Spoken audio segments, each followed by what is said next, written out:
सदाशिवसमारम्भां शङ्कराचार्यमध्यमाम् अस्मदाचार्यपर्यन्तां वन्दे गुरुपरम्पराम्।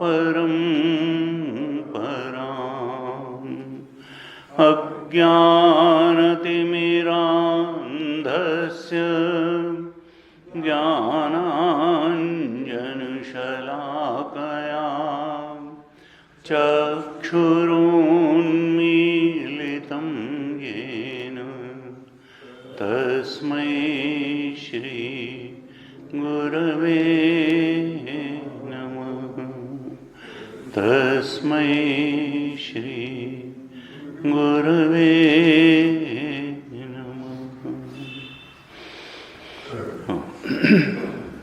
ब्रह्मानंद वल्ली के प्रथम अनुवाक का पाठ करेंगे। ओम शं नो मित्रः शं वरुणः शं नो भवत्वर्यमा शं न इंद्रो बृहस्पतिः शं नो विष्णुरुक्रमः नमो ब्रह्मणे नमस्ते वायो त्वमेव प्रत्यक्षं ब्रह्मासि त्वामेव प्रत्यक्षं ब्रह्म वदिष्यामि ऋतं वदिष्यामि सत्यं वदिष्यामि तन्माम् अवतु तद्वक्तारम् अवतु अवतु माम् अवतु वक्तारम् सहनाववतु सहनौ भुनक्तु सह वीर्यं करवावहै तेजस्विनावधीतमस्तु मा विद्विषावहै।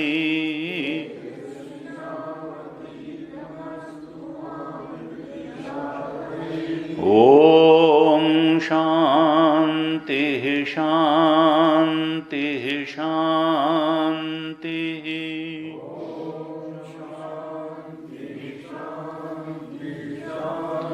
ॐ ब्रह्मविदाप्नोति परम् तदेशाभ्युक्ता सत्यं ज्ञानमनन्तं ब्रह्म यो वेदनिहितं गुहायां परमे व्योमन् सोष्णुते सर्वान् कामान् सः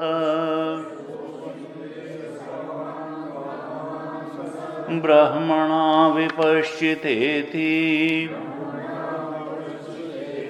तस्माद्वा एतस्मादात्मन आकाशः सम्भूतः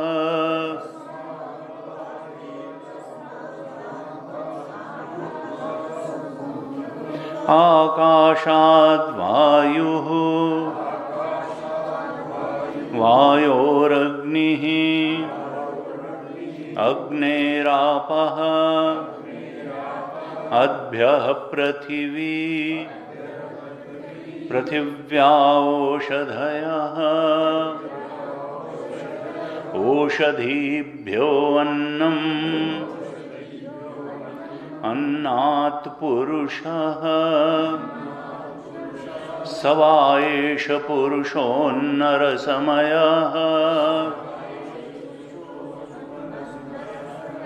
तस्य इदमेव शिरः अयं दक्षिणः पक्षः अयमुत्तरः पक्षः अयमात्मा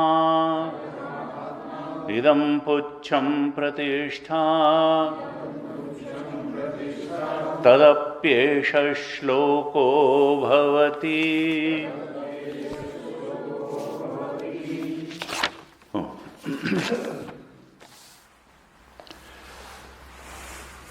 हमने पिछली कक्षा में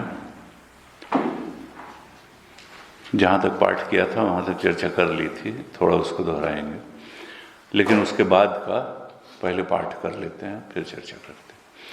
तो ये गीता प्रेस की किताब में पेज 105 नंबर पेज से पाठ करेंगे शुरू से ही, और कैलाश आश्रम की किताब 82 second para, page 82 second para, और गीता प्रेस की पेज 105 शुरू से आप दोहराइएगा। सर्वेषाम् अपि अन्नरसविकारत्वे ब्रह्मवंशत्वे च अविशिष्टे कस्मात् पुरुष एव गृह्यते प्राधान्यात् किं पुनः प्राधान्यम् कर्म ज्ञान अधिकारः पुरुष एव हि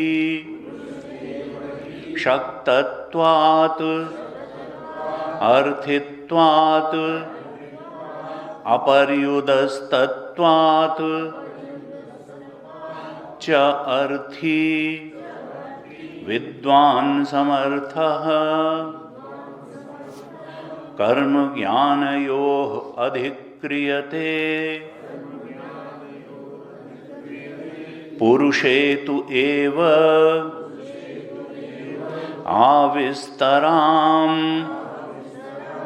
आत्मा सहि प्रज्ञानेन सम्पन्नतमः विज्ञातं पश्यति वेदशस्तनं वेदलोकालोकौ मर्त्येन अमृतम् ईप्सति इति एवं सम्पन्नः अथ इतरेषां पशूनां अशनापिपासे एव अभिविज्ञानम् इत्यादि श्रुति अंतर्दर्शनात् सहि पुरुष इह विद्यया अंतरतमं ब्रह्म संक्रामयितुम् इष्टस्तस्य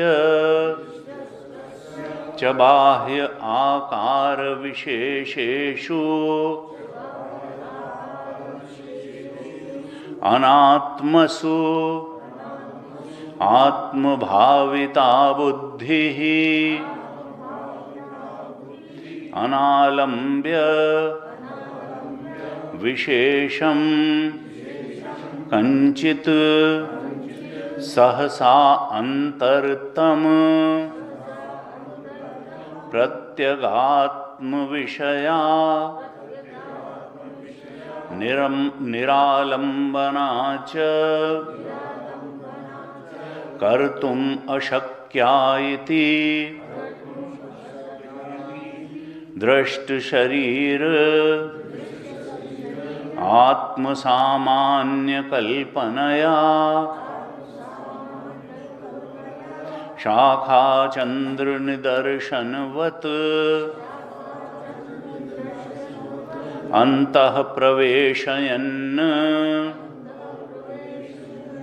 आह तस्य इदमेव शिरः तस्य अस्य पुरुषस्य अन्नरसमयस्य इदमेव शिरः प्रसिद्धं प्राणमयादिषु अशिरसां शिरः अस्त्वदर्शनात् इह अपि तत्प्रसंगः मा भूत् इति इदमेव शिरः इति उच्यते। एवं पक्षादिषु योजना अयं दक्षिणो बाहुः पूर्वाभिमुखस्य दक्षिणः पक्षः अयं सव्यो बाहुः उत्तरपक्षः अयं मध्यमो देहभागः आत्मा अंगानां मध्यम हि येषाम् अंगानाम् आत्मा इति श्रुतेः इदम् इति नाभेः अधः नाभेः अधस्तात् अंगम तत्पुच्छं प्रतिष्ठा प्रतितिष्ठति अनया इति प्रतिष्ठापुच्छम् इव पुच्छम् अधोलंबन सामान्यात् यथा गोः पुच्छम् एतत् प्रकृत्या उत्तरेषां प्राणमयादीनां रूपकत्वसिद्धिः मूषानिति निषिक्त द्रुतताम्रप्रतिमावत् तदपि एष श्लोको भवति तत्तस्मिन् एव अर्थे ब्राह्मणोक्ते अन्नमय आत्मप्रकाशक एष श्लोको मंत्रो भवति। एष श्लोको मंत्रो भवति। ओम।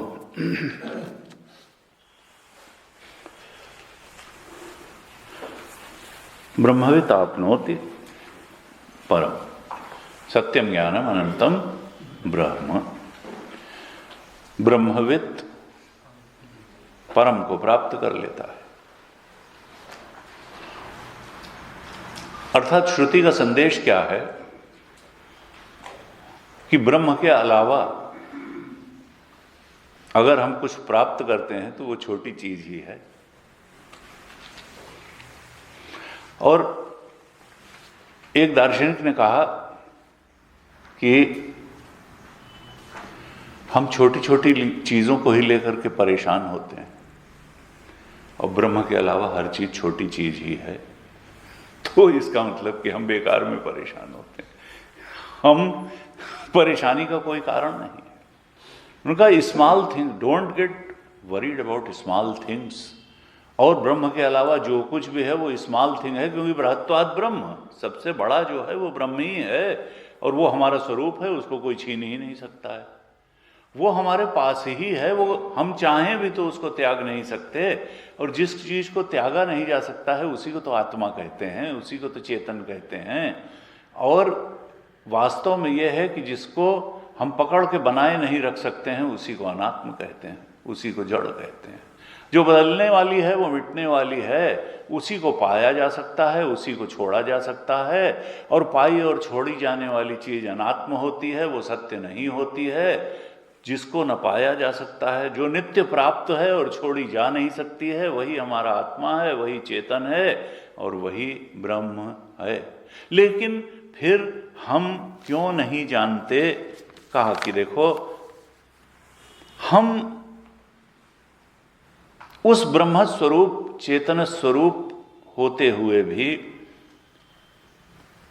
उसको जान नहीं पाते और इसलिए हम छोटी चीजों को कभी तो पाने के प्रयास में लगते हैं, कभी छोड़ने के प्रयास में लगते हैं और छोटी चीजों को लेकर के ही सुखी होते हैं, दुखी होते हैं। छोटी चीज से मिलने वाला दुख भी छोटा होगा और छोटी चीज से मिलने वाला सुख भी छोटा होगा और इसीलिए हम परमानंद की प्राप्ति से वंचित रहते हैं और उसी सुख की तलाश में जन्म जन्मांतर से हम भटक रहे हैं। क्यों नहीं पा पाते हैं? तो श्वेताश्वतर उपनिषद ने भी कहा, कठोपनिषद ने भी कहा कि देखो, अणोरणीयान महतो महीयान आत्मा से जंतो निहितो गुहायाम तमक्रतु पश्यति वीत शोको धातु प्रसादान महिमानम आत्मना। हमारा अंतःकरण उतना शुद्ध है नहीं कि हम उस अपने सच्चिदानंद स्वरूप, ब्रह्म स्वरूप के बोध को स्पष्ट रूप से जान सकें। यद्यपि हम इस बात को जानते हैं कि हम चेतन हैं। कोई नहीं है जो कह सके कि हम ये जानते हैं कि हम दिवाली जैसे जड़ हैं। चेतन है इस बात को जानते हैं, लेकिन चेतन के ब्रह्मत्व को नहीं जानते हैं। क्यों नहीं जानते हैं? क्योंकि धातु प्रसादात ही उसको जाना जा सकता है। अंतःकरण की निर्मलता से ही कोई साधक उस आत्मा को उसकी महिमा में जान लेता है, अर्थात त्रिविध परिच्छेद शून्य जान लेता है कि वो तो काल में भी नहीं जा सकता है, काल से परिच्छिन्न नहीं है, काल के द्वारा नष्ट नहीं हो सकता, वो देश के द्वारा सीमित नहीं किया जा सकता है और वो वस्तुओं के द्वारा भी लिमिट नहीं किया जा सकता है।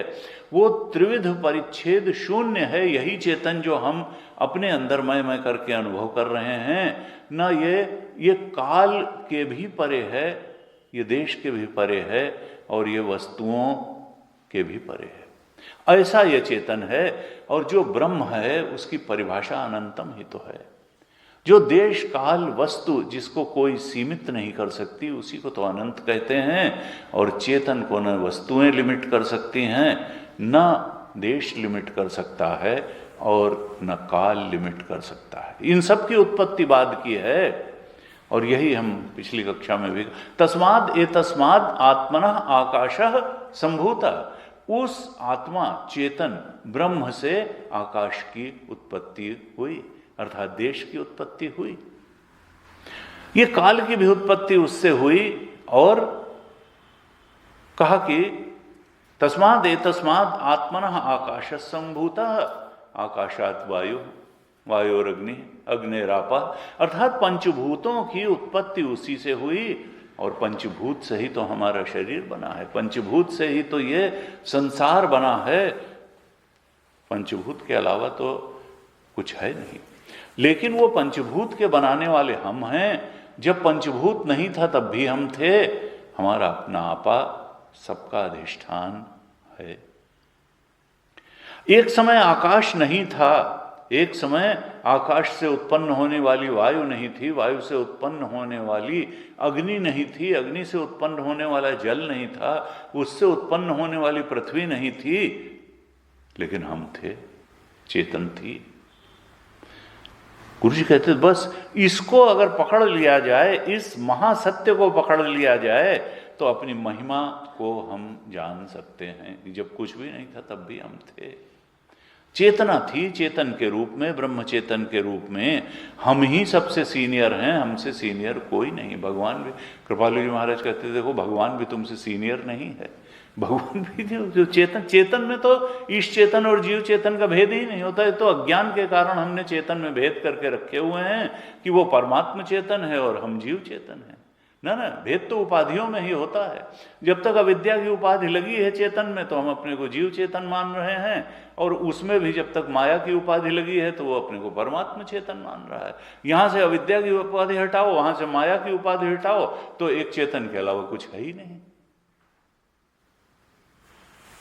मायोपाधिक ब्रह्म को ही राम जी कहते हैं, कृष्ण जी कहते हैं। माया की उपाधि से ही उन्होंने तुलसीदास जी ने सरल तरीके से कह दिया कि गोगोचर जहां लगी मन जाई, सो सब माया जाने ओ भाई। ये जहां तक तुम सोच सकते हो, जहां तक तुम्हारी इंद्रियां परसीव कर सकती हैं, कान जहां तक सुन सकते हैं, आंख जहां तक देख सकती है, और मन जहां तक जो है अनुभव कर सकता है, और बुद्धि जहां तक सोच सकती है, सब माया ही है। जो उसका अधिष्ठान है बुद्धि का, इंद्रियों का, वो सत्य है, चेतन है। गो गोचर जहां लगी मन जाई, सो सब। तुम स्वर्ग के बारे में सोच सकते हो, तुम ब्रह्मलोक के बारे में सोच सकते हो, तुम राम जी कृष्ण, वो सब मायोपाधि की ब्रह्म है। वो जो अधिष्ठान है सबका चेतन सत्य वही है। सो सब माया जाने ओ भाई। और कहा लेकिन ये माया दो तरीके की है। एक दुष्ट अतिशय दुख रूपा, जाबस जीव परा भवकूपा। एक तो हमारी माया है, अविद्या माया, जो हमको जीव के रूप में, सीमित चेतन के रूप में अनुभव कराती है, और यही दुख का कारण है। क्योंकि हम तो ब्रह्म हैं, वहां दुख नाम वो तो आनंद स्वरूप है। लेकिन हम तो अपने को जब देश काल वस्तुओं में लिमिटेड अनुभव करते हैं, स्थूल शरीर मानते हैं, तब फिर तो जन्मने मरने वाला मानेंगे, मन मानेंगे, सुखी दुखी होने वाला मानेंगे, बुद्धि मानेंगे तो अपमान से ग्रस्त होने वाला मानेंगे, और फिर उन परिस्थितियों की तलाश करेंगे जिसमें अपमानित न होना पड़े, जिसमें दुखी न होना पड़े, ऐसा मानेंगे जिसमें बहुत दीर्घ जीवन प्राप्त हो जाए, ऐसी सब चीजों की। उनका नहीं, तुम तो इसका कारण, मूल कारण क्या है? कहा अविद्या माया। एक दुष्ट, ये अविद्या माया, तुलसीदास जी ने कहा ये दुष्ट है, अतिशय दुख रूपा है। जब तक ये बनी रहेगी, तुम अपने को जीव मानते रहोगे, दुखों से निवृत्ति होगी नहीं। क्योंकि ये जो अविद्या के कारण तुमने अपने ब्रह्म स्वरूप को न जान करके, अपने को ब्रह्म चेतन न जान करके जीव चेतन मान लिया है, यही तुम्हारे दुखों का मूल कारण है। और जब तक ये अज्ञान दूर नहीं होगा, तब तक ये अतिशय दुख रूपा माया से निवृत्ति नहीं होगी। एक दुष्ट अतिशय दुख रूपा जाबस जीव परा भवकूपा। ये जो जीव चेतन मान करके तुम संसार के कुएं में पड़ गए हो, और कुएं से अपने आप कोई नहीं निकाल सकता है। कोई और आ जाए, तुम्हारी पुकार सुन ले और कोई रस्सी वस्सी लटका दे, कोई जो है ऐसी चीज कि जिसमें किसी झूले में बैठ के तुमको ऊपर खींच ले, तब तो भले भवकूप से निकाल रहो, नहीं तो उसी में हाथ पैर मारते रहोगे। कहा वही भवकूप से निकालने वाला है गुरु, सदगुरु। वो जब आता है, सदशास्त्र का उपदेश करता है, तभी व्यक्ति भवकूप से बाहर आ सकता है। कहा एक दुष्ट अतिशय दुख रूपा जापस जीव भरा परा भवकूपा, और एक रचई जग गुण बस जाके प्रभु प्रेरित नहीं निज बल ताके। और एक विद्या माया है।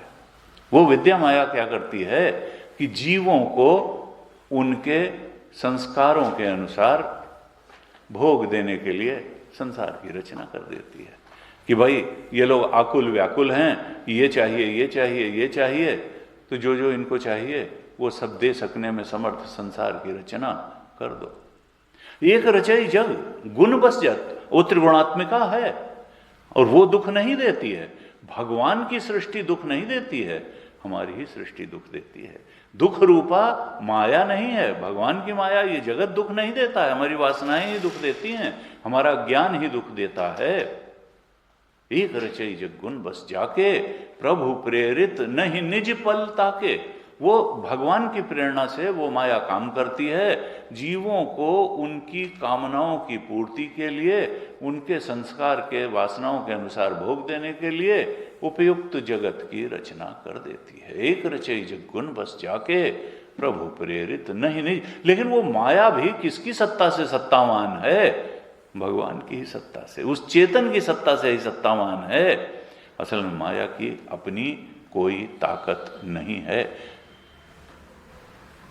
विवेक चूड़ामणि में भगवान शंकराचार्य ने कहा, अव्यक्त नामनी परमेश शक्ति। माया क्या है? अव्यक्त है, दिखाई नहीं देती।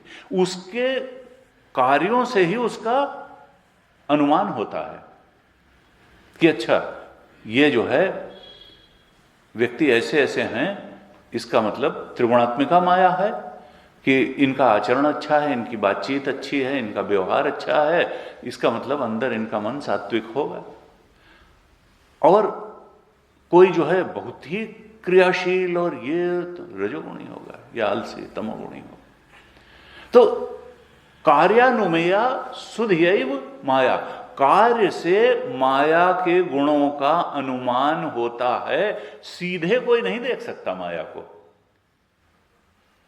कहा एक रचई जग गुण बस जाके प्रभु प्रेरित नहीं निज बल ताके। इस प्रकार से जो विद्या और अविद्या माया है वो अपना अपना रोल कर रही है। और जो माया है उसकी दो है, एक आवरणात्मिका शक्ति है और एक विक्षेप शक्ति है। आवरणात्मिका शक्ति जो है वो माया की सत्य को छिपा देती है, हमारे ब्रह्मत्व को छिपा देती है, आवरण डाल देती है। और उसके बाद में जो उसकी विक्षेप शक्ति है वो तरह तरह की कामनाओं को पैदा करना शुरू करती है कि अब चलो भाई बाहर, इस कामना के अनुसार ये पाओ, इस कामना को पूरी करने के लिए ये पाओ, इस कामना को पूरी करने के लिए ये पाओ।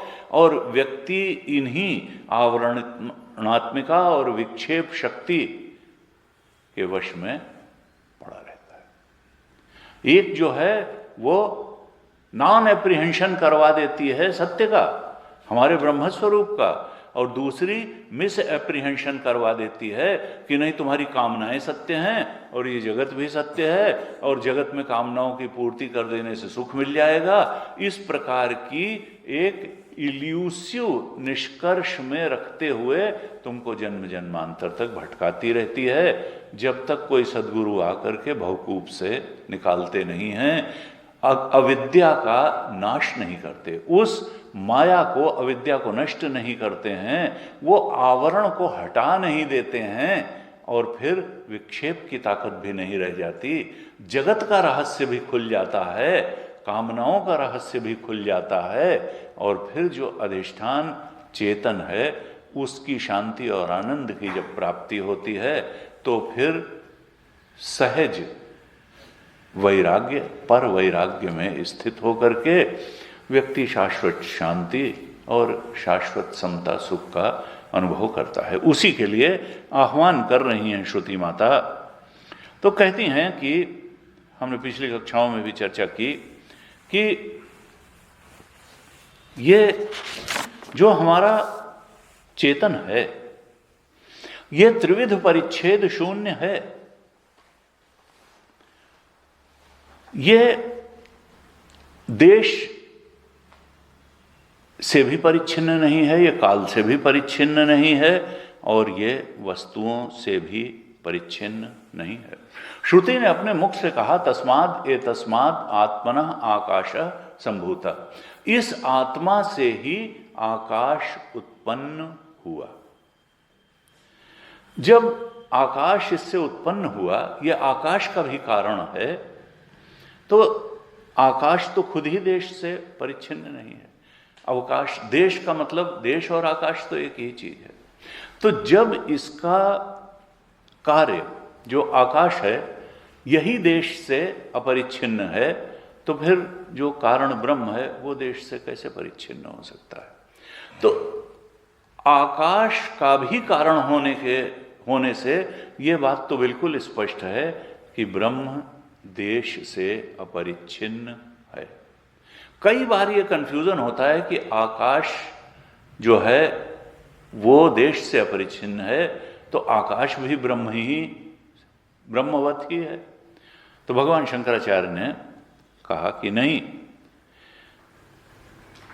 आकाशो नहीं देशतः परिच्छेदः अस्ति, आकाश का देश में परिच्छेद तो नहीं है, लेकिन न तो कालतः च आनंत्यम वस्तुतः च आकाशस्य, लेकिन आकाश का न तो काल में अनंतता है और न वस्तुओं में अनंतता है। आकाश की देश में तो अनंतता है, क्योंकि जहां जहां तक देश है वहां वहां तक आकाश कहते हैं। तो आकाश देश में अनंत है, लेकिन काल में अनंत नहीं है और वस्तुओं में भी अनंत नहीं है। इसका मतलब काल का अनंत्य वैसा नहीं है, आकाश का अनंत्य वैसा नहीं है जैसा ब्रह्म का अनंत्य है। क्यों? भगवान शंकराचार्य ने कहा, पूर्व पक्षी प्रश्न करता है कि कालतः और वस्तुतः आकाश अनंत क्यों नहीं है? तो कस्मात, तो शंकराचार्य जी केवल एक शब्द लिखते हैं, कार्यत्वात्। क्यों? क्योंकि ये कार्य है। चूंकि कार्य है, और हम देखते हैं कि कार्य वही होता है जिसका प्राग अभाव होता है। जो उत्पन्न होने के पहले नहीं होता है, उत्पत्ति के बाद ही अस्तित्व में आता है, उसी को तो कार्य कहते हैं। घड़ा उत्पन्न होने के मिट्टी का कार्य है, तो घड़ा जब अस्तित्व में आया उसके पहले तो नहीं था, वो कारण रूप था, वो मिट्टी रूप था। जो भी कार्य होगा वो काल में अनंत कैसे होगा? वो तो प्राग भाव था, पहले तो उसका अभाव था घड़े का। इसी अगर आकाश भी उत्पन्न हुआ है, तस्माद एतस्माद आत्मनः आकाशः संभूता, अगर आकाश ब्रह्म से, आत्मा से, चेतन से उत्पन्न हुआ है, इसका मतलब उत्पन्न होने के पहले वो नहीं था। इसका मतलब क्या है कि उसका प्राग अभाव था, अर्थात वो काल में अनंत नहीं है। अब कहा कि भाष्यकार कहते हैं वस्तुतः च आकाशस्य अनंत्यम न अस्ति, वस्तुओं में भी आकाश की अनंतता नहीं है, ब्रह्म की है। कैसे?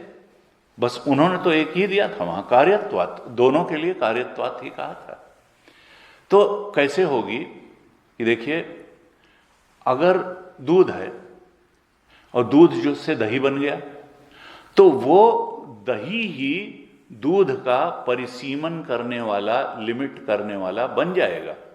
अब जहां मान लिया कि दूध ही दूध था क्षीर सागर में और थोड़ा सा पार्ट उसका दही बन गया, तो अब जहां दही है वहां दूध नहीं है, और जहां दूध है वहां दही नहीं है। कार्यत्वात्, अगर वो कार्य रूप में परिणत हो गया, आकाश से क्या बन गया? आकाश से वायु बन गई, वायु से अग्नि बन गई, अग्नि से जल बन गया, तो ये पंचभूत एक दूसरे के नियामक बन जाते हैं, एक दूसरे को लिमिट करने वाले बन जाते हैं। जहां एक है वहां दूसरा नहीं है, जहां दूसरा है वहां तीसरा नहीं है। तो इस प्रकार से कार्यत्वात्, इनका भी फिर कार्य हो गया, तो ये अनंत नहीं है। आकाश आकाश ही नहीं रह गया, लेकिन इनका जो मूल कारण है ब्रह्म, वो देश में भी अनंत है, क्योंकि देश में तो आकाश ही अनंत है, वो तो उसका भी कारण है। तो कारण तो हमेशा कार्य से ज्यादा व्यापक होता है और सूक्ष्म होता है। फिर कहा कि कालतः, क्यों? क्योंकि कार्यत्वात्, आकाश तो नहीं है, लेकिन उसके अलावा तो दूसरी चीज कोई थी ही नहीं, इसलिए वो तो कालतः अनंत ही होगा। वो किसी चीज का कार्य नहीं है जो कालतः वो कोई बाधा हो।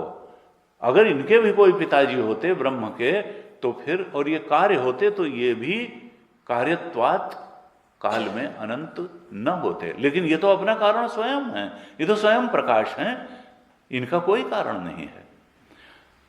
अब पूर्व पक्षी ने उठाया था एक प्रश्न कि भाई कार्य नहीं है, इनका कोई कारण नहीं है, ये अपने पिताजी खुद हैं, ये जो है ये स्वयंभू हैं, ये स्वतः प्रकाश हैं, इनका कोई कारण नहीं है ब्रह्म तत्व का। लेकिन श्रुति ही कह रही कि इनका कार्य तो है।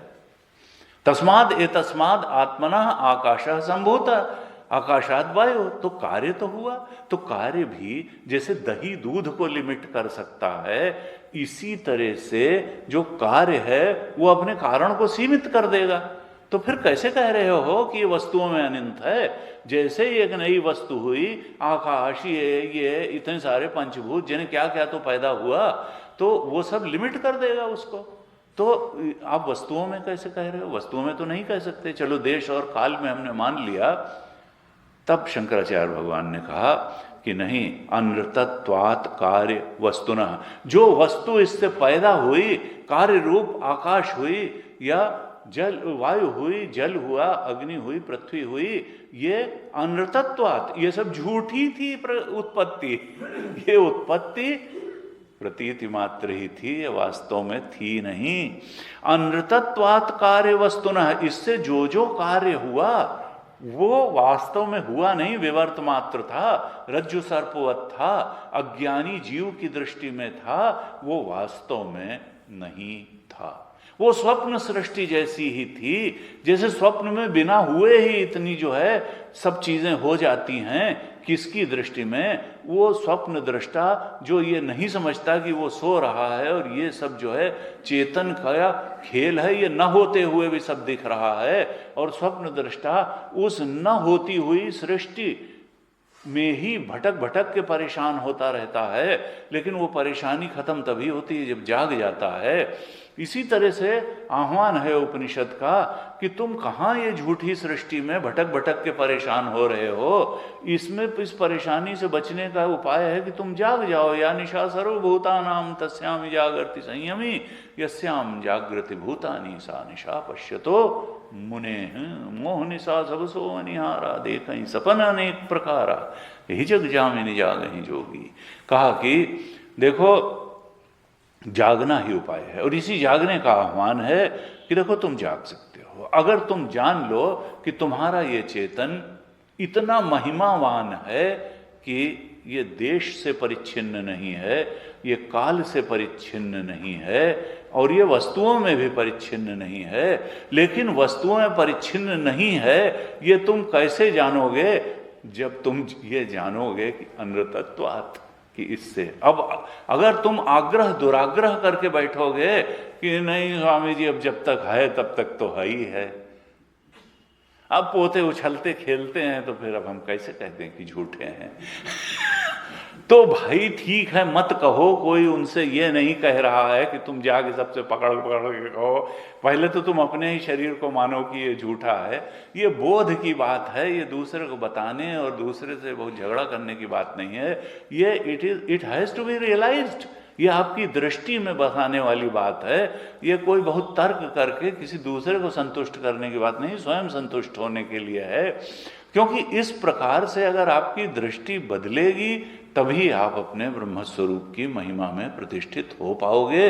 लेकिन ये होते ही आप किसी का अहित नहीं कर रहे हो, किसी को नीचा नहीं दिखा रहे हो, ये होते ही आप जन्म मृत्यु के भय से मुक्त हो रहे हो, आप मान अपमान के भय से मुक्त हो रहे हो, आप सुख दुख के भय से ऊपर उठ रहे हो। और इसीलिए आह्वान करती है श्रुति कि आनंदम ब्रह्मणो विद्वान न बिभेति कुतश्चन। जो उस आनंद ब्रह्म के बोध में स्थित होता है उसके जीवन से भय चला जाता है।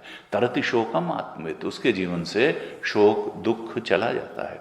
ये तभी होगा जब हम इसी मैं करते हुए अनुभव में आ रहे चेतन को देश से अपरिच्छिन्न जानेंगे, पूरा तर्कतः विचार करके इसको देश से अपरिच्छिन्न जानेंगे, काल से अपरिच्छिन्न जानेंगे और वस्तुओं से भी अपरिच्छिन्न जानेंगे। और उनके लिए जो श्रुति ने या भगवान शंकराचार्य जी ने तर्क दिए हैं, बिल्कुल बार बार उन तर्कों पर विचार करके और अपनी दृष्टि को इतना स्पष्ट बना लेंगे कि सोते से उठ करके भी अगर कोई पूछे तो मनुष्यों हम, स्त्रियों हम, पुरुषों हम कहने के बजाय हम कह सकें कि सच्चिदानंद स्वरूप हो हम, सत्यं ज्ञानम अनंतम ब्रह्म अहम। इस इतनी स्पष्टता के साथ जब दृष्टि बन जाए, बस वेदांत कहता है यही मुक्ति है, यही मुक्ति है, यही भय से मुक्ति है, यही शोक से मुक्ति है। और नान्यः पंथा विद्यते अनाय, और कोई उपाय नहीं है। बार बार श्रुति कहती है ये और यही उपाय है। इस प्रकार से ये चर्चा हमने करी थी। इसके बाद में फिर सृष्टि का भी बार बार वर्णन मिलता है श्रुतियों में, इसलिए नहीं बताने के लिए कि सृष्टि बड़ी पक्की चीज है। देखिए वो तो भगवान शंकराचार्य ने पहले ही बता दिया, अनृतत्वात्, है तो झूठा ही जो कुछ पैदा हुआ है। लेकिन उसके बावजूद हमको दिख रहा है अपना शरीर भी है, अपना मन भी है, अपनी बुद्धि है, अपनी वासनाएं हैं, अपनी कामनाएं हैं, और कामना की पूर्ति होने वाला संसार है, संसार के भेद विभेद हैं, जन्म मृत्यु सुख दुख मान अपमान, जिन्हें क्या क्या राग द्वेष है। तो आखिर उसका भी क्या लॉजिक है? वो एक केवल एक बुद्धि को संतुष्ट करने के लिए कि ये कैसे क्या है, एक क्रमबद्ध ढंग से शास्त्रों में सृष्टि की रचना का भी वर्णन आया है। तो भगवान श्रुति ने भी कहा तस्माद आत्मनः आकाश संभूता, आकाश की उत्पत्ति हुई उसी आत्मा से, ब्रह्म से, चेतन से आकाश की उत्पत्ति हुई, और उससे जो है फिर वायु की, वायु से अग्नि की, अग्नि से जल की, जल से पृथ्वी की उत्पन्न हुई। और उनके गुणों के बारे में भी बताया कि आकाश का गुण शब्द था, वायु का स्पर्श था, अग्नि का गुण रूप था, जल का गुण रस था, और पृथ्वी का गुण गंध था। और इसमें जो जो बाद वाला था पंचभूत, ये भूत, वो अपने पहले पहले वाले गुणों को भी लेता चला गया। इसलिए पृथ्वी तत्व 5 गुणों वाला हो गया, जल तत्व 4 गुणों वाला हो गया, जो अग्नि तत्व है वो 3 गुणों वाला रहा, वायु 2 गुणों वाला रहा, और आकाश केवल एक शब्द गुण वाला ही रहा। तभी हम देखते हैं कि कहते हैं कि भाई देखो जल जो है वो उसका अपना जो स्वभाव है वो तो शीतल है, लेकिन अगर वो गर्म है इसका मतलब कि अग्नि से का स्वभाव उष्णता उसने कहीं न कहीं से लिया।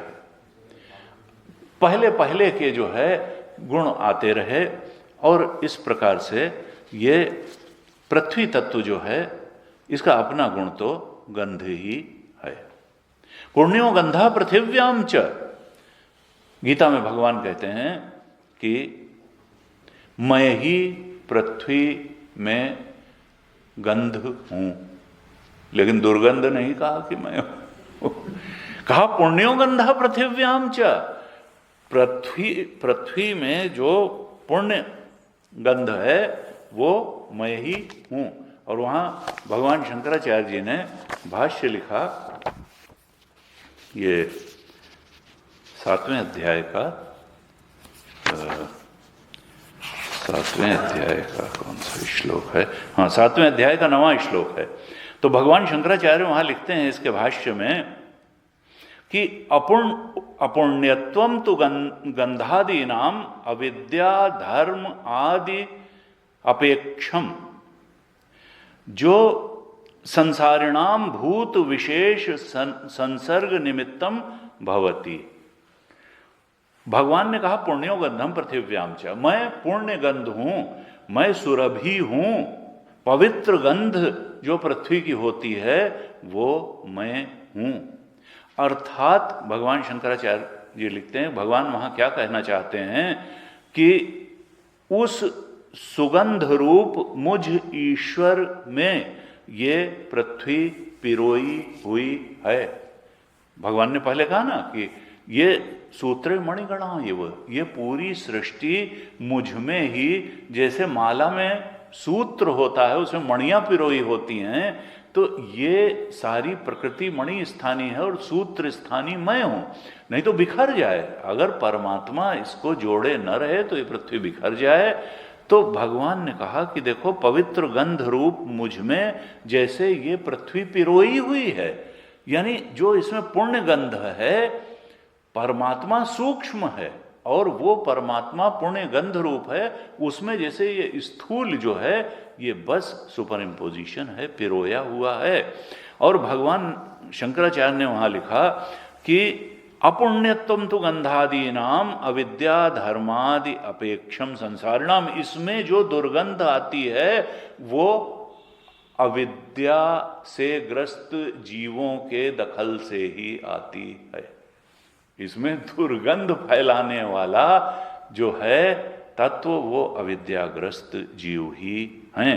गंध रस में जो अपवित्रता आती है वो सांसारिक पुरुषों के अज्ञान और अधर्म की अपेक्षा से ही आती है, वो भूत विशेषों के संसर्ग से ही आती है, वो स्वाभाविक नहीं है। ऐसे अलग अलग ढंग से हमारे शास्त्रों में बातें वही कही गई कि देखो यहाँ जो कुछ भी अच्छा है, जो कुछ भी यहाँ तथ्यात्मक है, जिसकी सत्ता है, वो तो फिर चेतन से ही आया है, वो परमात्मा स्वरूप ही है। ऐसे जो है हमने चर्चा की थी पिछली कक्षा में।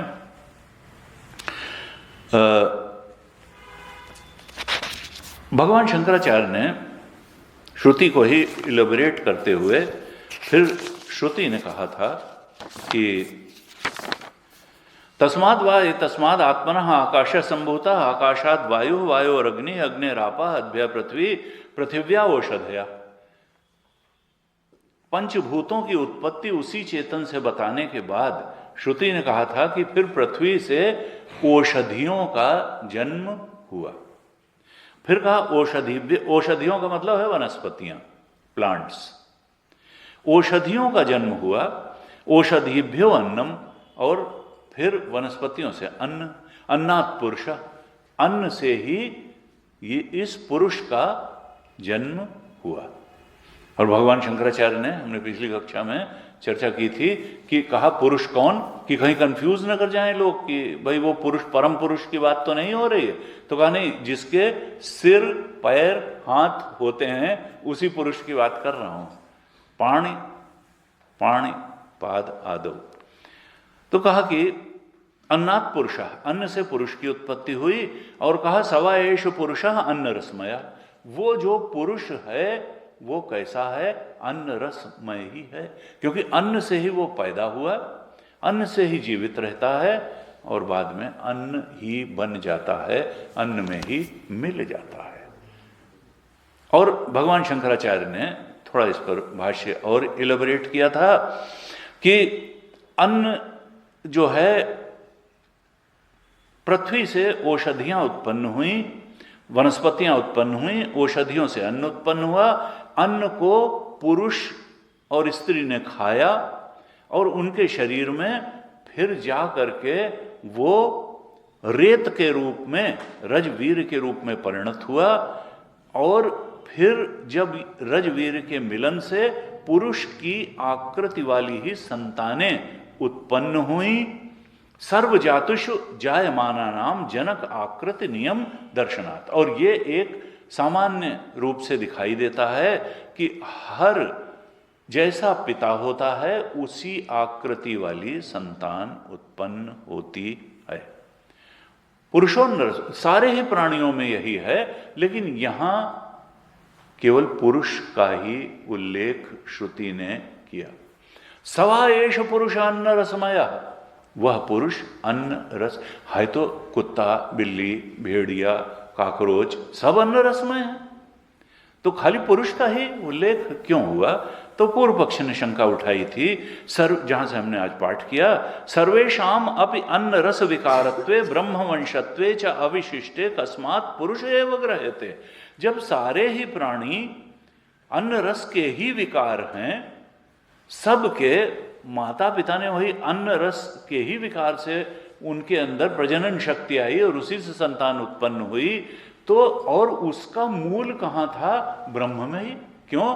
क्योंकि तस्माद एतस्माद आत्मनः आकाश संभूता, वहीं से तो आत्मनः से ही तो, ब्रह्म से ही तो सब शुरू हुआ। इसलिए सर्वेषाम अपि अन्न रस विकार, सारे ही प्राणी अन्न रस का विकार हैं। और एक हम लोगों ने तो सुना कि भाई वो जो है राम जी सूर्यवंशी थे और कृष्ण जी का जो है चंद्रवंशी थे, और फिर कोई कहता है रघुवंशी थे और कुरुवंशी थे, और ऐसे जो थे। और यहाँ पर पूर्व पक्षी भगवान शंकराचार्य ने ही एक बड़ा अच्छा शब्द दिया, ब्रह्मवंशी। उन्होंने कहा जब सब उसी ब्रह्म से तस्माद आत्मनः आकाश, यही है उत्पत्ति की प्रक्रिया रही है, तो सारे ही प्राणी अन्न रस का विकार हैं और सारे ही ब्रह्मवंशी हैं। ब्रह्मवंशत्वे च अविशिष्टे, सब लोग एक समान रूप से ब्रह्मवंशी ही हैं, तो कस्मात् पुरुष एव ग्रह्यते। फिर आपने खाली पुरुष की ही बात यहाँ पर क्यों कर ली कि नहीं वो पुरुष बहुत बड़ी चीज हैं और ये तो वही हो गया कि जैसे कि कोई अपने को ही जो है महान बताने लगे। तो आप मनुष्य जाति वाले जो है लिख रहे हैं, वो सुन रहे हैं। तो उन्होंने, रजनीश बहुत मजेदार बात कहता था, रजनीश कहता था कि देखो ये मनुष्य है जिसने अपने को जो है वो ये तमगा दे दिया है कि हम सबसे जो है समर्थ और उच्च प्रजाति हैं। अगर बंदरों की आवाज़ हम पढ़ने में समर्थ होते और कहीं बंदरों की सभा हो रही होती तो हम समझ पाते कि बंदर आपस में यही बात कह रहे हैं कि देखो तो हम में से कुछ ऐसे हो गए जो पतित हो गए, बेचारे पेड़ पे नहीं चढ़ पाते हैं, उछल कूद नहीं कर पाते हैं, वो पतित होकर जमीन पर ही रेंगने लगे और उन्हीं को मनुष्य कहते हैं हम लोग। वो कभी ये मानने को तैयार ना होते बंदर उनकी में कि ये हमसे उन्नत हैं। वो हमेशा जो है एक अहंकार कहता है कि नहीं हम ही जो है महान हैं, इसलिए तुम ये मत मानो कि तुम मनुष्य हो। तुमने ही ये प्रस्ताव पारित किया है आपस में मीटिंगों में बैठ के कि हम सारे प्रजातियों में श्रेष्ठ हैं। अन्य प्रजातियों से अगर इंटरेक्शन पॉसिबल होता तो वो लोग कभी ना मानते कि तुम बहुत विकसित और उन्नत प्रजाति हो, उन सबसे श्रेष्ठ हो। उनके पास अपने तर्क होते। खैर, तो ये पूर्व पक्षी इसीलिए कह रहा है कि भाई तुम खाली पुरुष की ही बात क्यों, खरगोश और चूहे को क्यों नहीं कहते हो कि वो भी तो ब्रह्म से ही आया है, तो वो भी ब्रह्मबोध क्यों नहीं प्राप्त कर सकता है, तुम ही क्यों जो है प्राप्त कर सकते हो। तो भाष्यकार कहते हैं प्राधान्यात्, इसलिए कि सब प्राणियों में मनुष्य की ही, पुरुष की ही प्रधानता है। पूर्व पक्षी कहता है किम पुनः प्राधान्यम, भाई ये प्रधानता किस प्रकार की है पुरुष में। भाष्यकार कहते हैं कर्म ज्ञान अधिकार, क्योंकि कर्म और ज्ञान में पुरुष का ही अधिकार है, मनुष्य का ही अधिकार है। ये प्रधानता क्या है कि मनुष्य को ही कर्म और ज्ञान का अधिकार है। और फिर इलेबोरेट करते हैं कि वो कर्म और ज्ञान का अधिकार किस प्रकार का है। कहते हैं पुरुष एव ही शक्तत्वात् अर्थित्वात् अपर्युदस्तत्वात् च अर्थी विद्वान समर्थः कर्म ज्ञान योः अधिक्रियते। ये कर्म और ज्ञान का अधिकार किस प्रकार का है? भाष्यकार 3 शब्द भाष्य में बताते हैं। कहते हैं शक्तत्वात्, उसमें ही ये सामर्थ्य है, शक्ति है, कैपेबिलिटी है। 3 बातें बताई। कहा अर्थित्वात्, वो जिस चीज को चाहे चाह सकता है, खराब से खराब चीज की चाहत पैदा कर सकता है और श्रेष्ठ से श्रेष्ठ और ऊंची से ऊंची लक्ष्य बना सकता है। पतन की पशुओं से भी ज्यादा पतित हो सकता है और देवताओं से भी ज्यादा श्रेष्ठ लक्ष्य लेकर के सर्वोच्च की प्राप्ति भी कर सकता है। अर्थित्वात्, वो उसके अंदर चाहने की क्षमता है, विल पावर है। जितनी ऊंची से ऊंची चीज चाहे वो चाह सकता है। अर्थित्वात्, उसके अंदर कामना करने और कामना को बिल्कुल पकड़ करके रखने और उसके हिसाब से जीवन को चलाते चले जाने की सामर्थ्य है। अर्थित्वात्, वो चाह सकता है, वो अपने ब्रह्म स्वरूप को प्राप्त करने के बारे में दृढ़ संकल्प कर सकता है। वो चाह सकता है कि हम ब्रह्म स्वरूप को बिना जाने रहेंगे नहीं। अर्थित्वात्, तो पहला अधिकार पुरुष का बताया कि ये सामर्थ्य केवल मनुष्य में ही है। उसका इंस्टिंक्टिव बिहेवियर का वो मोहताज नहीं है कि ये इंस्टिंक्ट आ गई तो अब भूख लगी तो भूख और जो है नींद लगी तो नींद। नहीं, अर्थित्वात्, वो भूख को रोक सकता है, नींद को रोक सकता है और लक्ष्यनिष्ठ जीवन जी सकता है। अर्थित्वात्। असल में शास्त्र में, वेदांत शास्त्र में एक बड़ा प्रसिद्ध फ्रेज है, जुमला है अधिकारी के लिए। उसी को भाष्यकार ने यहां थोड़ा इलेबोरेट किया है, वो बहुत जगह आता है। वो क्या है कि अधिकारी कौन है इस वेदांत शास्त्र का, उस आत्मा के बोध में प्रतिष्ठित होने का। तो वेदांत में उसके लिए कहा गया कि वो अधिकारी कौन है? अर्थी समर्थी विद्वान शास्त्रेण अपर्युदस्तः। वेदांत का अधिकारी कौन होता है? अर्थी समर्थ, 4 चीजें बताई। अर्थी समर्थी विद्वान शास्त्रेण अपर्युदस्तः। पहली चीजें कही अर्थी। वेदांत का जो श्रेष्ठतम लक्ष्य है, आत्मा के ब्रह्मत्व का बोध, उसको प्राप्त करने का अधिकारी कौन है? कहा अर्थी, जो कम से कम चाहे कि नहीं हमको ये पाना है। बिना चाहे तो दुनिया में कोई चीज नहीं मिलती। उन्होंने कहा कि नहीं हमको चाहिए नहीं, तो फिर कैसे?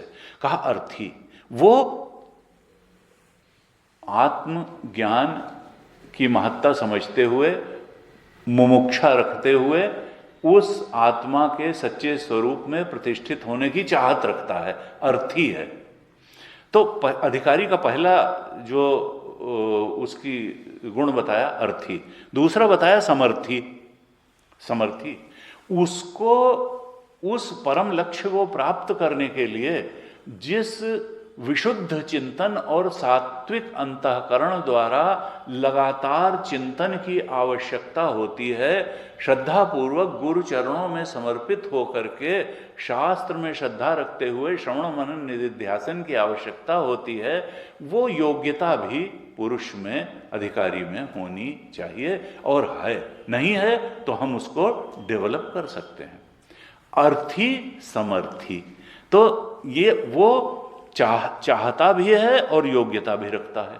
अर्थी भी है, समर्थी भी है, अधिकारी, और ये होना चाहिए। अगर नहीं है तो फिर वो वेदांत का अधिकारी नहीं बन पाएगा। अर्थी समर्थी। फिर कहा विद्वान। विद्वान काहे का? देखिए अभी तो वो अधिकारी है, तो ऐसा तो है नहीं कि वो विद्वान का मतलब ब्रह्मविद हो गया। तो फिर विद्वान क्यों कहते हैं अधिकारी को? किस चीज के बारे में विद्वान होना चाहिए? तो वहां पर कहते हैं 2 चीजें जानना चाहिए। एक तो संसार का स्वरूप, कि भाई यहां कुछ आने जाने वाली चीज है। परीक्ष लोकान कर्मचितान ब्राह्मणों निर्वेदम आयात नास्ति अकृता कृतेन। ये जान, इतना तो विद्वान होना चाहिए कि जो जो कर्म से मिलता है वो काल में नष्ट हो जाता है, और हमको ऐसी चीज चाहिए जो अविनाशी हो, ऐसा आनंद चाहिए जो नाशवान न हो, ऐसा ज्ञान चाहिए जो टेम्परेरी ना हो, ऐसा सत्य चाहिए जो बदलने मिटने वाला ना हो। तो परीक्ष लोकान जिसका, जो संसार के स्वरूप को समझता है और जो अपने मन के स्वरूप को भी समझता है कि ये मन कामनाओं से ग्रस्त होता है, लेकिन कामनाएं इस संसार में पूर्ति के लिए जहां भटकाती हैं वहां से कुछ खास मिलने वाला नहीं है। जो संसार के स्वरूप को भी जो समझता है, जो मन के कामनाओं के स्वरूप को भी समझता है, वो है विद्वान अधिकारी। अभी वो ब्रह्मविद नहीं हुआ है, वो तो अधिकारी है, तो अभी तो होगा। कहा अर्थी समर्थी विद्वान, वो चाहता है, वो योग्यता रखता है, समर्थी है, और वो संसार और मन के स्वरूप को भी जानता है, विद्वान है। और फिर कहा शास्त्रेण अपरिउदस्तः, वो ऐसे लक्ष्य का चयन करता है जिसका शास्त्र में निषेध नहीं किया गया है। यानी शास्त्र निषिद्ध बातों से अपने को अलग रख सकता है। ये जानता है कि शास्त्र में जिन बातों को हमारे लिए अनुमन्य नहीं किया गया है वो हमें कभी स्थायी शांति और सुख में नहीं ले जा पाएंगी। कहा शास्त्रेण अपरिउदस्त, परिउदस्त का अर्थ होता है निषिद्ध। जो शास्त्र द्वारा निषिद्ध हैं उसको कहते हैं परिउदस्त। और अपरिउदस्त का अर्थ फिर क्या होगा कि वे कर्म जिनका शास्त्र में निषेध नहीं किया गया है, अपरिउदस्त। परिउदस्त का मतलब शास्त्र निषिद्ध कर्म, और अपरिउदस्त का मतलब वो कर्म जिनका शास्त्र में निषेध नहीं किया गया। तो ये चार बातें वेदांत के अधिकार, अर्थी समर्थी विद्वान शास्त्रेण अपरिउदस्त, ऐसा अधिकारी बताया। यहां भगवान शंकराचार्य ने इसी को थोड़ा इलेबोरेट किया कि पुरुष को ही क्यों कहा जा रहा है, किस प्रकार से पुरुष प्रधान है। कहा कर्म ज्ञान अधिकारा, क्योंकि उसी का कर्म और ज्ञान में अधिकार है। और फिर किस प्रकार का अधिकार है, तो कहा पुरुष एव ही शक्तत्वात्, पुरुष में ही ये सामर्थ्य है। क्या सामर्थ्य है? अर्थित्वात्, क्योंकि वो अर्थित्व, वो अर्थी है, वो चाह सकता है। फिर अर्थित्वात्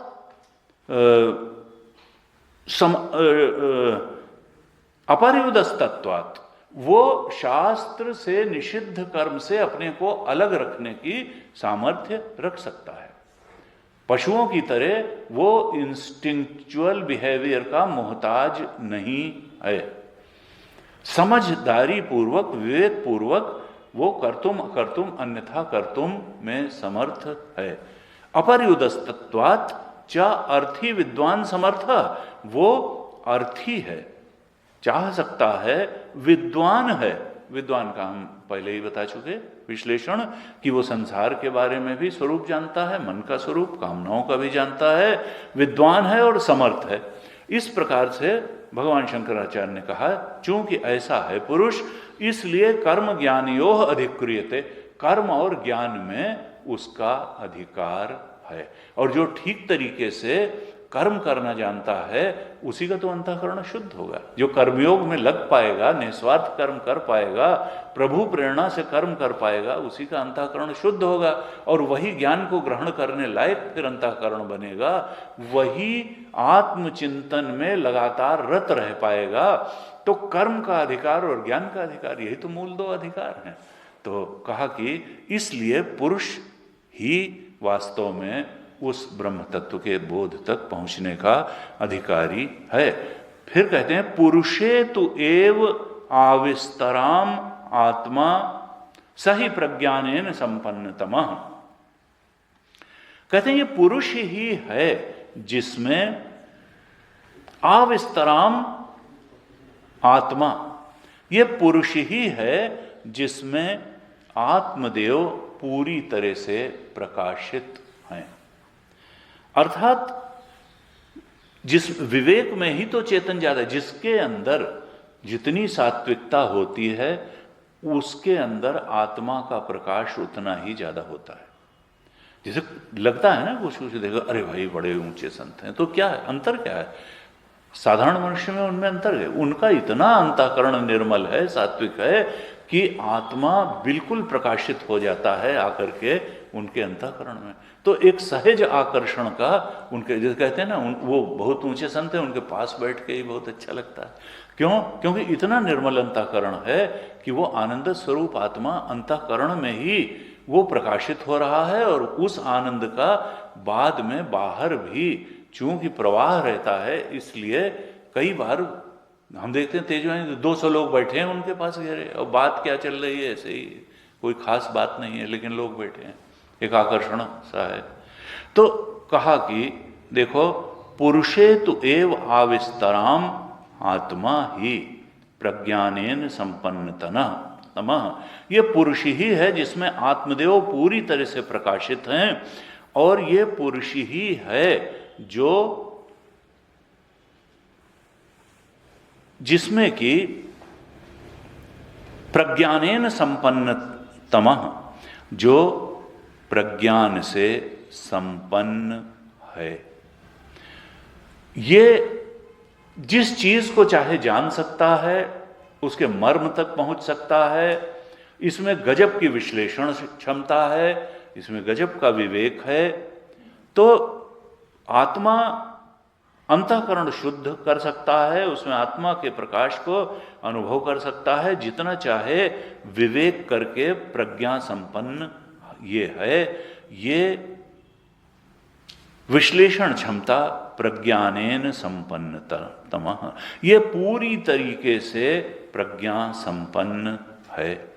अब किस किस तरीके से प्रज्ञा संपन्न है, फिर थोड़ा एलिबरेट करते हैं भगवान शंकराचार्य कि ये विज्ञातम पश्यति, जो कुछ दिखाई पड़ता है उसको ये जान लेता है प्रत्यक्ष। अच्छा भाई ये गाड़ी खड़ी है, ये है, अच्छा ये है, ये बड़ा है, भाई इसके ओनर कौन है, ये कैसे बना, जने कितनी कितनी दिखाई पड़ने वाली चीजों के बारे में ये जने क्या क्या जान लेता है। विज्ञातम पश्यति, जो कुछ इंद्रियों से जाना जा सकता है उसको ये जान लेता है। फिर कहा वेद श्वस्तनम, कल की बात का ये अनुमान कर सकता है। कल की बात देख तो नहीं सकता है, जो दिखाई पड़ने वाली चीज है उसको पूरी तरह से ये जान लेता है। और श्वस्तनम यानी कल की बात का, परसों की बात का, 50 साल की बात का, बाद की बात का ये अनुमान कर सकता है, और बिल्कुल ठीक ठीक अनुमान कर सकता है। ये जो सामने है उसको देखता है, और भविष्य की बात भी ये जान सकता है। जो दृश्य है ज्ञात है उसको देख लेता है, भविष्य का अनुमान कर लेता है। कहा वेद लोका लोकौ, और ये लोक और परलोक को भी जान सकता है। कहा मर्त्येन अमृतम ईप्सति, ये बड़ा दुर्धर्ष क्षमता वाला है, ये मरण धर्मा हो करके भी अमरत्व की प्राप्ति का ख्याल रखता है। ये मर्त्येन अमृतम ईप्सति, ये मरण धर्मा हो करके भी अमरत्व का की इच्छा रखता है। ईप्सति इच्छा करता है, कामना करता है कि किसी तरीके से मैं अमरत्व को प्राप्त कर लूं। इसका शरीर मरणशील है, इसकी बुद्धि जो है वो परिवर्तनशील है, भावनाएं भी टिक के नहीं रह सकती हैं। इसके पास केवल कर्म और उपासना की क्षमता है, लेकिन उससे अंतःकरण शुद्ध करके ये ज्ञान प्राप्त करके अमृतत्व की प्राप्त करने की क्षमता भी रखता है और इच्छा भी रखता है। कहा मर्त्येन अमृतम इच्छति, सारे नाशवान साधनों वाला हो करके भी उन्हीं नाशवान साधनों से ये अमर आत्मा की कामना भी करता है, पा भी सकता है और पा भी लेता है। कहा इति एवं संपन्ना, इस प्रकार से वो संपन्न है। फिर भगवान भाष्यकार और थोड़ा पूर्व पक्षी को बताते हैं, अथ इतरेषाम, इनके अलावा जो क्रीचर्स हैं, जो प्राणी हैं, उनकी हालत क्या है। पशु नाम, उनको पशु की संज्ञा दी जाती है, उनको मनुष्य नहीं कहा जाता है। इति एवं संपन्ना, ये तो मनुष्य। अथ इतरेषाम परुषां, इससे अलग जो पशु आदि हैं तो उनका हाल क्या है कि अशना पिपासे एव अभिज्ञानम विज्ञानम अभिविज्ञानम, अशना पिपासे एव अभिविज्ञानम, उनको खाली भूख और प्यास का ही ज्ञान होता है। ये नहीं है कि वो जो ऐसी जो है मरण धर्मा शरीरों बुद्धि से युक्त हो करके वो अमरत्व की कामना वामना नहीं करते, वो कल को भी नहीं जान सकते, लोकालोक को नहीं जान सकते, यहाँ तक कि जो दिखाई पड़ रहा है उसको भी पूरी तरह से नहीं जान पाते। तो कहा वो लोग पशु नाम अशना पिपासे एव अभिविज्ञानम, उनको केवल भूख प्यास इसी का ज्ञान होता है, इत्यादि श्रुति अंतरम दर्शनात्, ऐसा दूसरी श्रुतियों में भी कहा है। और हमारे यहाँ तो बड़ी प्रसिद्ध उक्ति है कि आहार निद्रा भय मैथुनम च सामान्य तत् पशुभि नराणाम। ठीक है, पशुओं और मनुष्यों में आहार निद्रा भय मैथुन आदि तो कॉमन है, लेकिन जो विज्ञातम पश्यति वेद श्वस्तनम वेद लोकालोकौ मर्त्येन अमृतम ईप्सति, ये मनुष्य में विशिष्टता है जो किसी और प्राणी में नहीं है। इसलिए मनुष्य का ही अधिकार है, प्राधान्य कर्म ज्ञान अधिकार है, इसलिए मनुष्य को ही पुरुष को ही कह करके कहा गया। अब कहते हैं आगे, भगवान शंकराचार्य कहते हैं कि सही पुरुष इह विद्या अंतरतमम ब्रह्म संक्रामयितुम इष्टः। सही इह पुरुष, वो जो ज्ञान और कर्म का अधिकारी पुरुष है, सही पुरुष जिसकी बात चल रही, जिसका प्रसंग चल रहा है, और वो पुरुष कैसा है, वो कर्म और ज्ञान का अधिकारी है। वो चाहे तो ऊंचा से ऊंचा काम करके निष्काम कर्मयोग करके अंतःकरण को शुद्ध कर सकता है और आत्मचिंतन ब्रह्म चिंतन करके ब्रह्मबोध में प्रतिष्ठित हो सकता है। कहा सही पुरुष, वही कर्म ज्ञान का अधिकारी पुरुष जिसका वर्णन चल रहा है, यह विद्या अंतरतमम ब्रह्म संक्रामयितुम इष्टः।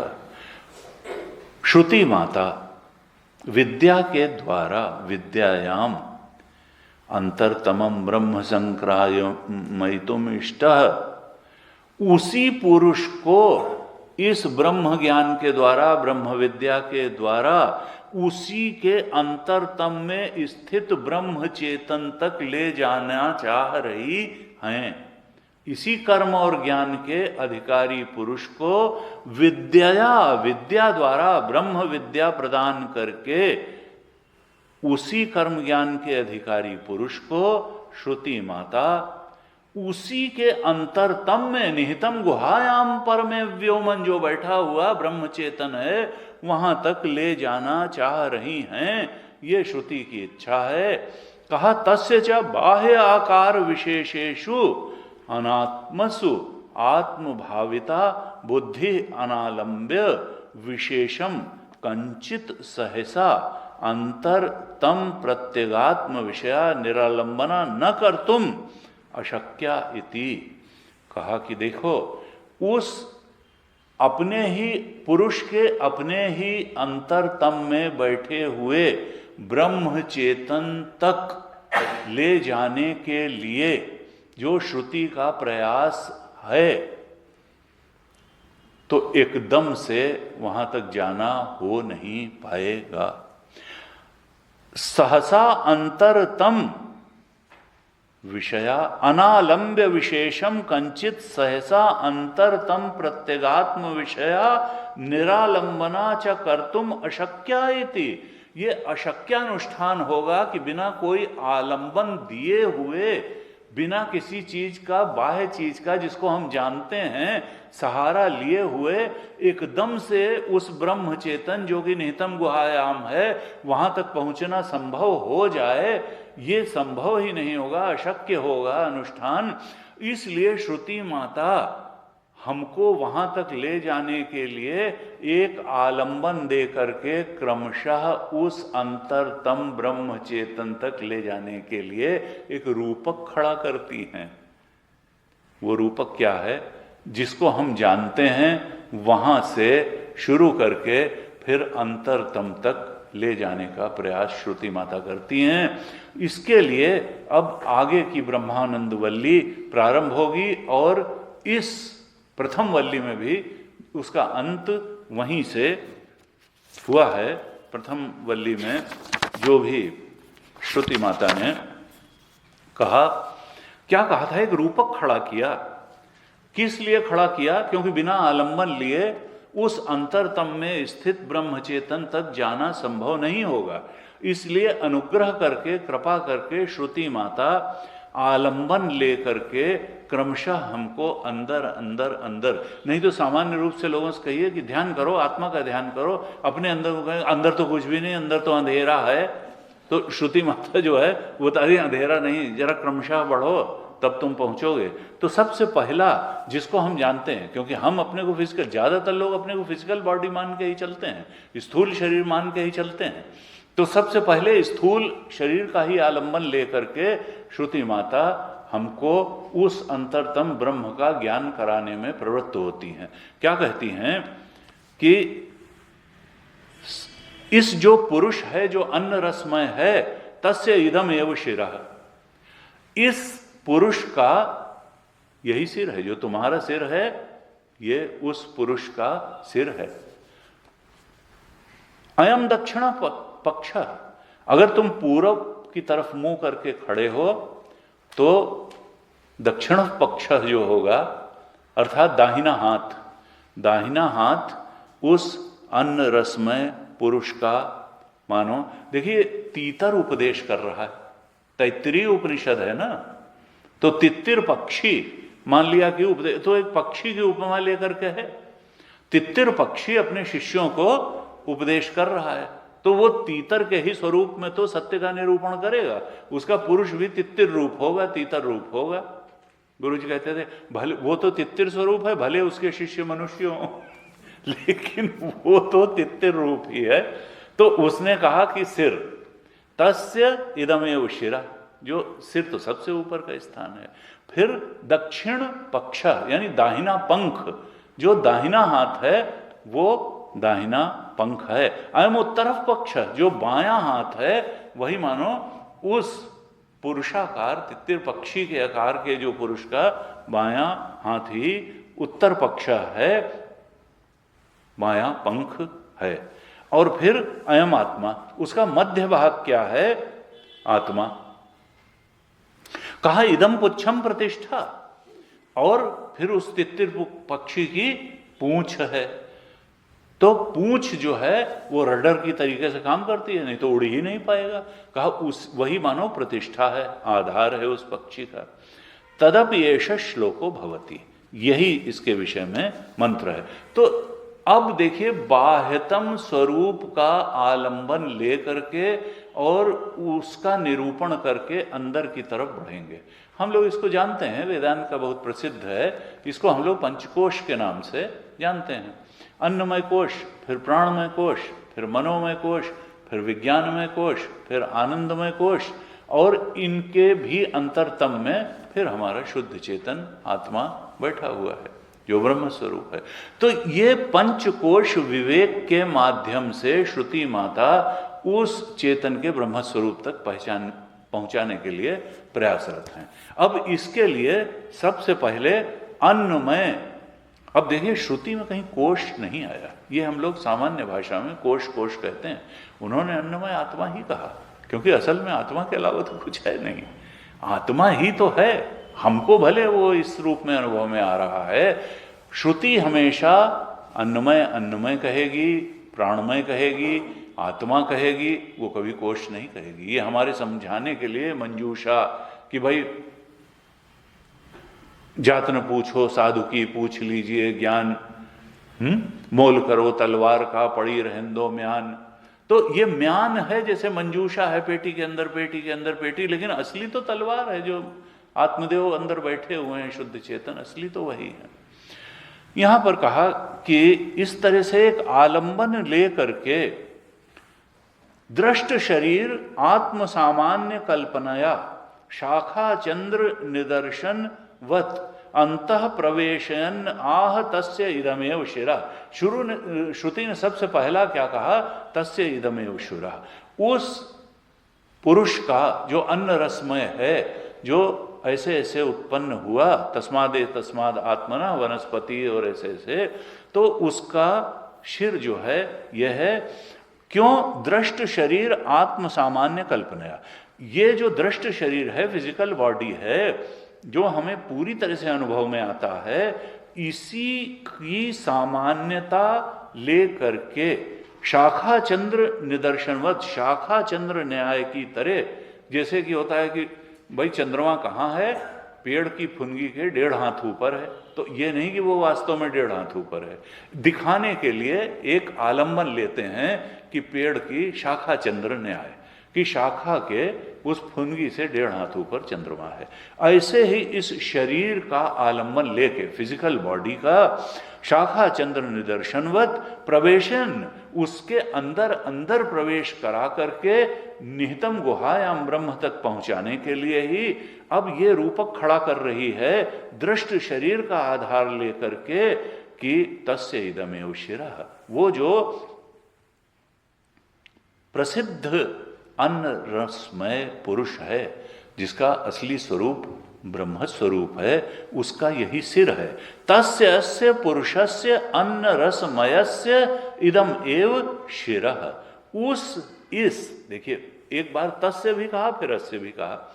जब तक वो ब्रह्म स्वरूप नहीं ज्ञात है, तब तक वो तस्य है, और ये शरीर तो ज्ञात है, इसलिए ये अस्य है। तस्य अस्य, असल में वहां तक पहुंचना है। अन्न रसमय के रूप में भी है वही। इस अन्न रसमय पुरुष का यही प्रसिद्ध सिर है। अब प्रसिद्ध क्यों कहा? प्रसिद्ध इसलिए कहा क्योंकि प्राणमयादिषु शिरसाम शिरः तु अदर्शन आदि इह अपि तत्प्रसंगः मा भूत इति इदम एव शिरः उच्यते। ये प्रसिद्ध शिर क्यों कहा?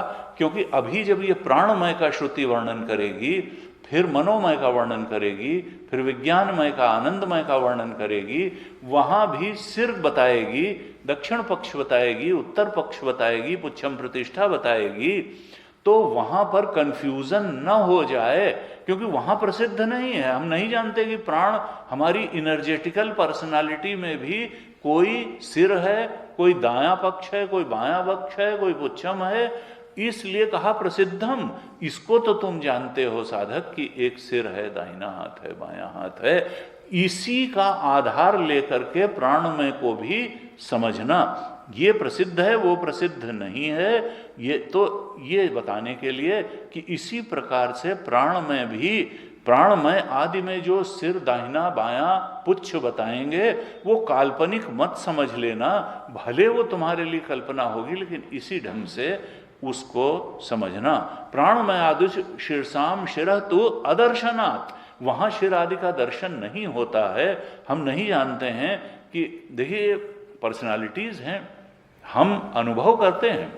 सबसे पहले फिजिकल पर्सनालिटी है, इसके अंदर एनर्जेटिकल पर्सनालिटी है जो प्राणमय कोश है, उसके अंदर इमोशनल पर्सनालिटी है जो मनोमय कोश है, उसके अंदर इंटेलेक्चुअल पर्सनालिटी है जो विज्ञानमय कोश है, और उसके भी अंदर ब्लिसफुल पर्सनालिटी है जो आनंदमय कोश है, और उसके भी अंदर हमारा अपना आत्मा ब्रह्म स्वरूप बैठा हुआ है। ये सब पर्सनालिटी सूक्ष्म से सूक्ष्म होती हैं, और जो जितना सूक्ष्म है वो उतना अंदर है। वहां तक क्रमशः पहुंचना है कि अन्नमय के अंदर हमारा जो फिजिकल पर्सनालिटी के अंदर एनर्जेटिकल पर्सनालिटी है वो कैसी है। और असल में गुरु जी कहते थे, देखिए, जब तक सारी लेयर, ये 5 लेयर्स पर्सनालिटी की हमारी अच्छी नहीं होंगी, तो फिर निर्गंधा एव किंशुकाः, किसी का विज्ञानमय कोश अच्छा नहीं है, उसकी इंटेलेक्चुअल पर्सनालिटी अच्छी नहीं है, उसका इमोशनल पर्सनालिटी अच्छी नहीं है, आनंद में रहता नहीं है, ब्लिसफुल पर्सनालिटी अच्छी नहीं है, देखने में बड़ा खूबसूरत है, बड़ा अंग जो है गठन में बढ़िया है, तो फिर कहा कि ना ना वो बेकार की बात है, खाली जो है खूबसूरती से कुछ होने वाला नहीं है। कहा कि देखो, केवल ये जो फिजिकल पर्सनालिटी है इसका ज्यादा मतलब नहीं है। ऊर्जा से भी भरा हुआ होना चाहिए। इनर्जेटिकल पर्सनालिटी कैसी है, ऊर्जावान है कि नहीं है। इमोशनल पर्सनालिटी कैसी है, खाली अपने ही लिए जिंदा है या कुछ दया करुणा भी रखता है। इमोशनल पर्सनालिटी, और जो जितने अंदर है वो उतनी इंपॉर्टेंट है। इमोशनल के अंदर इंटेलेक्चुअल पर्सनालिटी, गुरु जी कहते कई घरों में जाता हूं, इतना ऐश्वर्य है, इतना जो है बढ़िया सब है, लेकिन एक आदमी नहीं है जिससे कोई ढंग से बात की जा सके। कोई आनंद ही नहीं आता बात करने में, कोई आनंद ही, क्योंकि वो जो है वेवलेंथ ही नहीं मिलती है।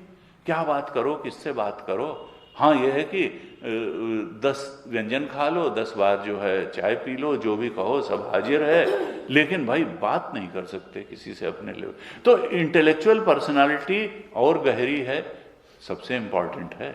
गुरु जी कहते हैं विज्ञान में कोश जो है, असल में आनंद में भी तो नतीजा ही है, वो उसके अंदर है। ब्लिसफुल पर्सनालिटी, आनंदमय कोश, लेकिन जो हमारे अंदर जिसके कारण हमारा वैल्यू है मनुष्य की, और जो हमारे ब्रह्मत्व की प्राप्ति का भी साधन बनेगा, वो तो विज्ञान में कोश ही है, हमारी इंटेलेक्चुअल पर्सनालिटी ही है, वही गवर्निंग है। इस प्रकार से कहा कि देखो ये जो रूपक है, इसको हम अंदर अंदर सारे जो हमारे आयाम हैं व्यक्तित्व के, उन पर लागू करेंगे। और श्रुति माता शिर, दक्षिण पक्ष, उत्तर पक्ष और पुच्छम प्रतिष्ठा, इसका क्रमशः निरूपण करेंगी। बड़े अच्छे ढंग से भगवान शंकराचार्य जी ने भाष्य भी लिखे हैं इनके ऊपर, हम क्रमशः इन पे और आगे बात करेंगे। हाँ जी। ओम पूर्णमदः पूर्णमिदं पूर्णात् पूर्णमुदच्यते पूर्णस्य पूर्णमादाय पूर्णमेवावशिष्यते। ओम शांति शांति शांति। हरिः ओम श्री गुरुभ्यो नमः।